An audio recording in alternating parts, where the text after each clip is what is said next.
বিজ্ঞান ও প্রযুক্তি মন্ত্রণালয়ের বিজ্ঞান গবেষণাগারে সন্ধান মিলল নতুন আয়নাঘরের। ভিতরে চলত অনৈতিক কার্যকলাপ। পাওয়া গেছে প্রেগন্যান্সি টেস্ট কিট ও কাটা চুল।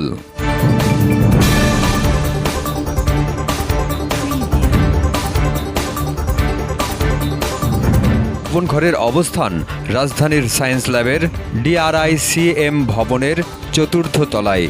প্রতিষ্ঠানের ডিজি ও প্রধান বৈজ্ঞানিক কর্মকর্তা ডক্টর মালা খানের রুমে গোপন রুম এমনভাবে ডিজাইন করা, সামনে দাঁড়ালেও বোঝার উপায় নেই।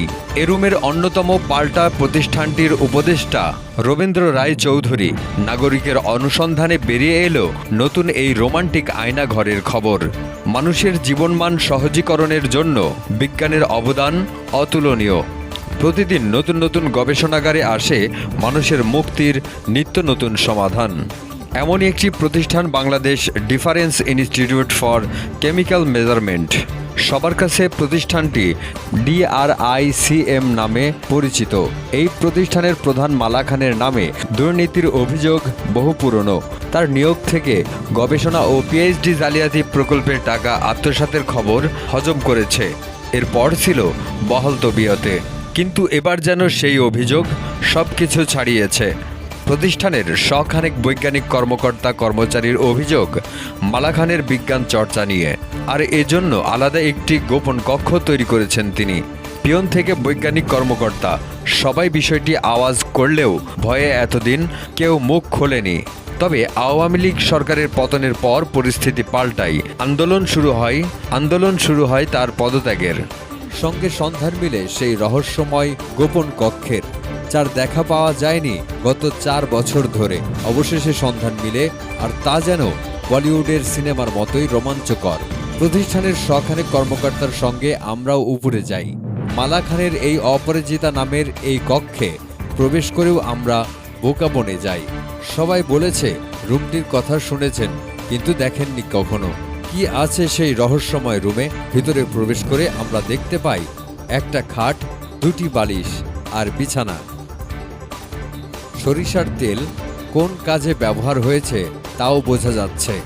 সামনে এগিয়ে গেলে দেখা যায় আরেকটি দরজা। সেই দরজা খুলতেই সেখানকার সব বৈজ্ঞানিক কর্মকর্তার সব সমীকরণ যেন মিলে যায়। যে রুমটি পাওয়া গেল সেটি রবীন্দ্র রায় চৌধুরীর। এই রুমটিকেও একই কায়দায় তালা আটকানো, যা ফুলদানি দিয়ে ঢেকে দেওয়া হয়। এইসব চিত্র সব পরিষ্কার করে না, যেখানে 2 বিজ্ঞানী জীববিজ্ঞান চর্চা করতেন।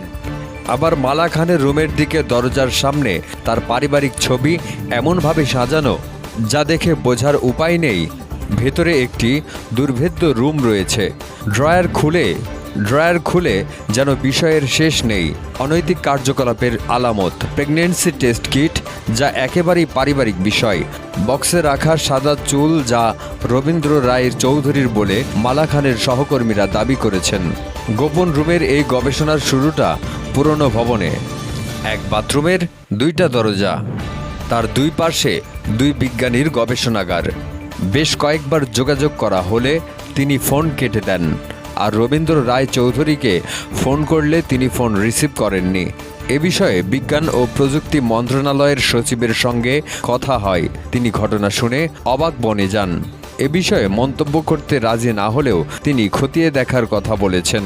শুধু এই গোপন রোমান্টিক আয়নাঘরই নয়, নাগরিকের হাতে এসেছে মালা খানের অবৈধ সম্পদের বিস্তারিত তথ্য।